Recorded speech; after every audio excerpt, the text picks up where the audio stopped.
தென்னாப்பிரிக்க அணி தன்னை ஒரு சோக்கர்ஸ் டீம்னு பழையபடி நிரூபிச்சிட்டாங்க. அதாவது ஆரம்பத்துல இருந்து நல்ல பெர்ஃபார்மன்ஸ் கொடுத்துட்டு வந்த அந்த அணி அரையிறுதி ஆட்டத்தில் நியூசிலாந்து கூட தோப்பதுக்காகவே வந்த மாதிரி இருந்துச்சு.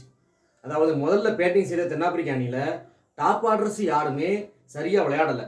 கடைசியில் யான்சன் மட்டும் கொஞ்சம் ஸ்கோர் அடித்தார். அதனால் அந்த அணியோட ஸ்கோரு 169 வந்துச்சு. இந்த ஸ்கோர் அந்த பிச்சுக்கு ரொம்ப கம்மி தான். ரெண்டாவதாக பேட்டிங் பண்ண வந்த நியூசிலாந்து அணி பவர் பிளேலே மேட்சை முடிச்சு விட்டாங்க. அடினா அடி, அப்படி ஒரு அடி. இந்த மாதிரி அடி இந்த உலகக்கோப்பையில் யாருமே அடிக்கலை.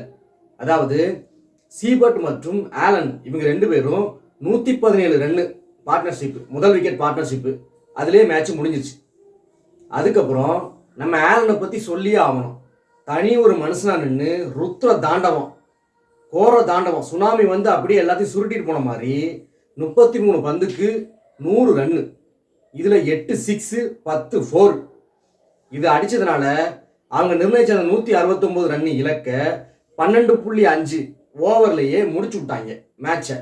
என்னையா மொக்க டீம்னு சொன்னேன், நான் எப்படி அடித்தேன் பாரு அப்படின்னு நம்மகிட்ட திருப்பி அடித்து காட்டி ஆளாக ஃபைனலில் போய் நின்றுட்டாங்க.